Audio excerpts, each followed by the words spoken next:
Stanley അപ്പച്ചനോട് പരാതി പറയുകയാണ്. എല്ലാ പെണ്ണുങ്ങളും ഇങ്ങനെയാണോ? ആണുങ്ങൾക്ക് സ്വൈരം കൊടുക്കില്ലേ?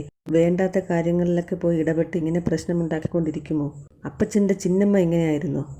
ഞാൻ ഇതുവരെയും കണ്ടിട്ടില്ല അമ്മച്ചി അപ്പച്ചനോട് വഴക്കുണ്ടാക്കുന്നത്. അവതക്കുട്ടിച്ചായൻ പറഞ്ഞു.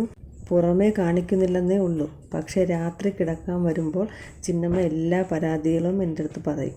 പക്ഷേ ഈ ചിന്നമ്മ അങ്ങനെയല്ല, ആ സമയത്ത് തന്നെ പ്രതികരിക്കും. നീ ഒരു കാര്യം ഓർത്തോ, നിന്റെ മകൾ സത്യത്തിൻ്റെ കൂടെയേ നിൽക്കുകയുള്ളൂ. നീതിയും ന്യായവും നോക്കിയാണ് അവൾ ഓരോന്നും ചെയ്യുന്നത്. ഇങ്ങനെയുള്ള ഒരു മകളെയല്ലേ ഏതൊരപ്പനും ആഗ്രഹിക്കുന്നത്?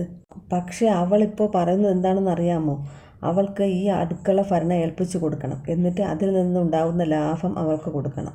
ഞാൻ അവൾക്ക് എന്തെല്ലാം വാങ്ങിക്കൊടുക്കാമെന്ന് പറഞ്ഞു, പക്ഷേ അവൾക്കതൊന്നും പോരാ. എന്നാൽ നീ ഒരു കാര്യം ചെയ്യ്, അവളെ അങ്ങ് ഏൽപ്പിച്ചു കൊടുക്ക്, അവളുടെ ഇഷ്ടം പോലെ നടക്കട്ടെ. അപ്പച്ചൻ ഇതെന്താന്ന് പറയുന്നത്? 2-3 വർഷം കഴിയുമ്പോൾ അവൾ കല്യാണം കഴിഞ്ഞങ്ങ് പോകും. പിന്നെ എനിക്ക് മനസ്സിനിണങ്ങിയ ഒരു കുക്കിനെ കിട്ടാൻ ഞാൻ എന്ത് ചെയ്യും? ആ, അതും ശരിയാണല്ലോ എന്ന് അവതക്കുട്ടിച്ചായൻ പറഞ്ഞു. ഞാൻ എന്തായാലും അവളോടൊന്ന് സംസാരിച്ച് നോക്കട്ടെ. സംസാരിച്ചിട്ട് എന്തിനാ? ചിന്നമ്മ ഇപ്പോൾ അപ്പച്ചനെ ചുരുട്ടിക്കൂട്ടി കൈവെള്ളയിൽ മടക്കി വെക്കും.